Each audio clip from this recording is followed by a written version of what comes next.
Hi everyone, welcome to the channel. If you're new here, so am I. So let's see what this is going to be.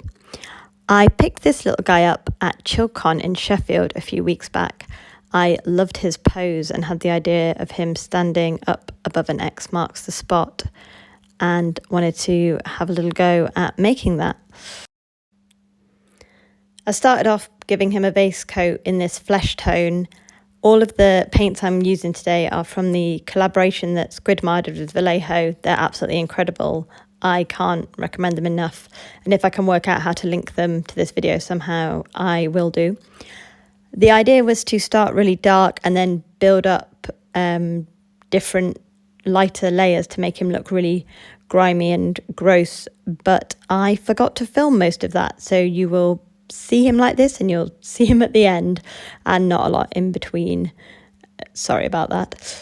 One thing I really liked about this model is he's got like holes in his boots.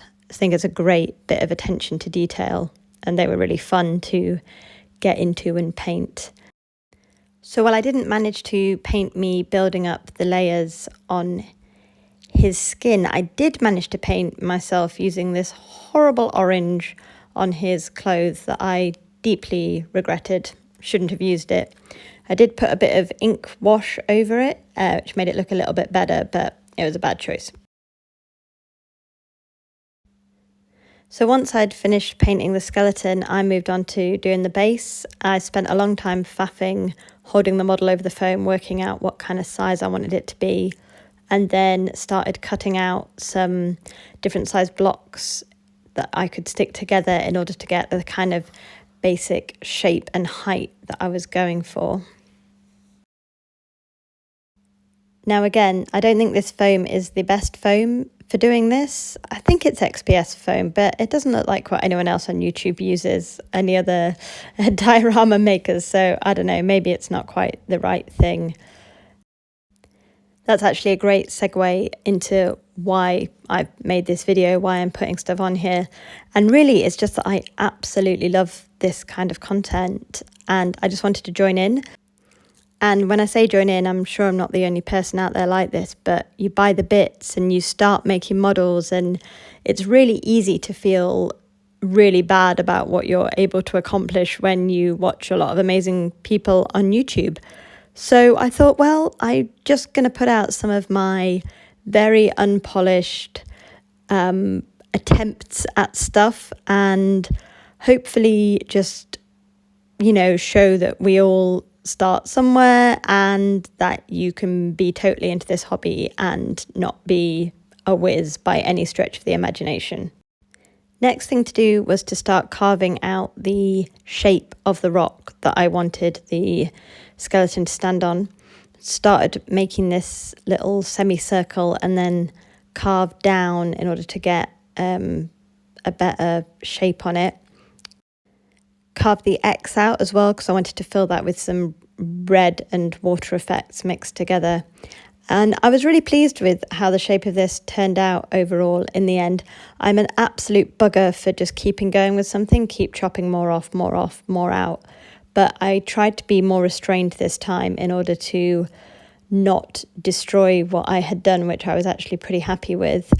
I carved the back to make it more rounded. I felt that was a more natural shape, obviously, than like a rectangle for a rock face.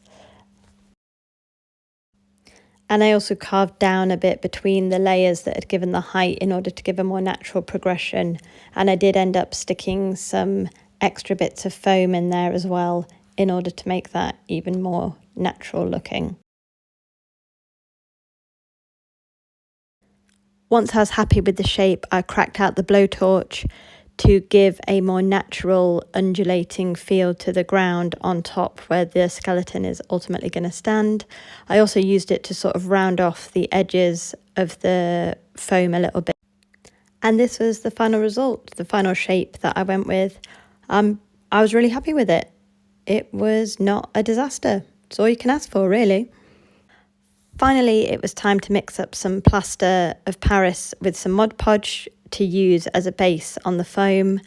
Usually when I do this, I add in some paint as well, and I really don't know why I didn't this time. It was a mistake, and you will see why in a bit. But I just set about covering all of the foam, making sure I got into all of the nooks and crannies, and then I left it for a good 24 hours to dry fully before I did anything more with it. So then this was the mistake, which was that I then covered this in cheap acrylic paint. I just shouldn't have done it. I should have mixed it in. I don't know why I didn't. Don't know what was wrong with me. But as you can see in the next bit of footage, it just didn't cover well. It was horrible. It was awful. So I then set about sorting that out with the airbrush. Once again, I used this dark flesh tone and this browny, yellowy, orangey colour that is actually really nice, I think, for doing ground. I don't show any of my airbrush workflow. I am so underconfident with the airbrush. I am just at the point where I can use it a few goes without jamming it up or making the paint too thick or just making a complete hash of it, basically. So here's a little bit of me spraying on top. I like to test on my hand. You can see I get absolutely filthy as it goes on. But again, I was actually proud of myself for not doing too much, not going over bits that I was happy with, and I was really happy with the result that I got in the end. I think that's my most successful airbrushing of terrain to date, so that was great. I was really chuffed with that. I then went on to gluing on some rocks. I would have really liked some sand, but I can't believe I don't have any sort of fine sand, beachy sand in my collection yet, so I used these little sort of gritty granules instead. I had to cut so much of this footage out, and it is super zoomed in because I filmed a heck of a lot of the top of my head. It looked, there you go, there's a little bit there that managed to get in despite me trying to get it all out. I also glued on some nice yellowy grass. Again, couldn't show most of it because it had my head in it. But again, I'm really happy with how that turned out as well. After that, I used some of this transparent water effect mixed with red in order to make it not transparent at all, because I wanted to give the X almost like a bloody look, like it was, congealed blood. It didn't look like that in the end, to be honest. It was, you can see there how bright it was. But I think just a confidence thing. I was happy with the consistency. The idea was working, and so I was kind of loathed to mess with it too much. And I was happy with the result in the end, even if it looked a bit different. There you go, that was the final look of it, really. And once I got to this stage, there's only one thing left to do, which is to glue our little skeleton on. Again, spent some time faffing with how to get him on and where the best position was. I do think ultimately something like UV resin would be like the best gold standard thing for getting him on. But I just used some PVA glue and it seems to be fine. He's holding pretty nicely. So here he is going on. I had to line him up, make sure. I was really happy with the placement. And there he is in all his glory, all finished. X marks the spot. Thank you so much for watching. Come back soon for more diorama and model making videos. And have a good one, everyone. Bye.